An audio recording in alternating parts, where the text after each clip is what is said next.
আপনারা জানেন যে আমরা বাঙালি জাতি, এই বাঙালি জাতি স্বাধীনতা অর্জন করতে পারে কিন্তু স্বাধীনতা রক্ষা করতে পারে না।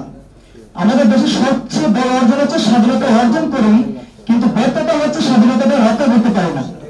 এর জন্য সবচেয়ে বড় দায়ী হচ্ছে এই দেশের রাজনৈতিক অস্থিতিশীলতা, অদক্ষ এবং মুক্ত রাজনৈতিক ব্যক্তিবর্গের দ্বারাতে দেশ পরিচালিত হচ্ছে। এর জন্য আমরা এই দেশটাকে কোনোভাবেই স্বাধীনতা রক্ষার দিকে এগিয়ে নিয়ে যেতে পারতেছি না। সম্মানিত উপস্থিতি, আজকে আমি কিছু বিষয় আপনাদের কাছে উত্থাপন করব। এই বিষয়গুলো সমসাময়িক বাংলাদেশের সবচেয়ে যে সমস্যাটা দেখা দিয়েছে, এই বাংলাদেশের 24শে গণঅভ্যুত্থানের পর এই বাংলাদেশের মানুষ যে প্রত্যাশা আশা রেখেছিল যে অন্তর্বর্তীকালীন সরকারের উপর, সেই সরকারের উপর সেই আশা প্রত্যাশা আর রাখে নাই। কেন? এই সরকার ব্যর্থ হয়েছে এই দেশের মানুষের জন আকাঙ্ক্ষা পূরণ করতে। সম্মানিত উপস্থিতি, আজকে আপনারা দেখেন পুরো বাংলাদেশে চাঁদাবাজি, সন্ত্রাসী, ডাকাতি, ধর্ষণ যে পরিমাণ হচ্ছে, এমনকি সিলেট, আমার বাড়ি সিলেটের পাথর পর্যন্ত রক্ষা পাচ্ছে না এই চাঁদাবাজি, সন্ত্রাসী, ছিনতাইকারী, ধর্ষণকারীদের হাত থেকে।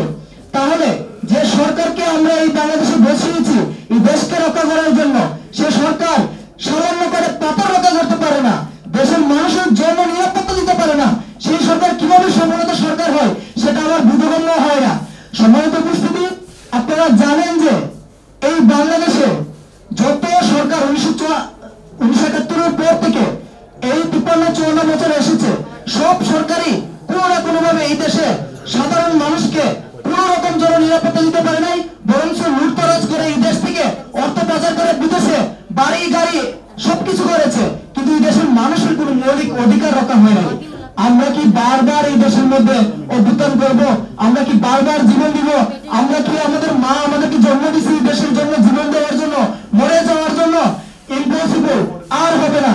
এই বাংলাদেশের মানুষ এখন বুঝে গেছে যে এই দেশে আগামী ভবিষ্যতে যদি কোন সরকার আছে, তাকে শেখ হাসিনা স্বৈরাচারের মতো চিন্তা ভাবনা করে আসতে হবে।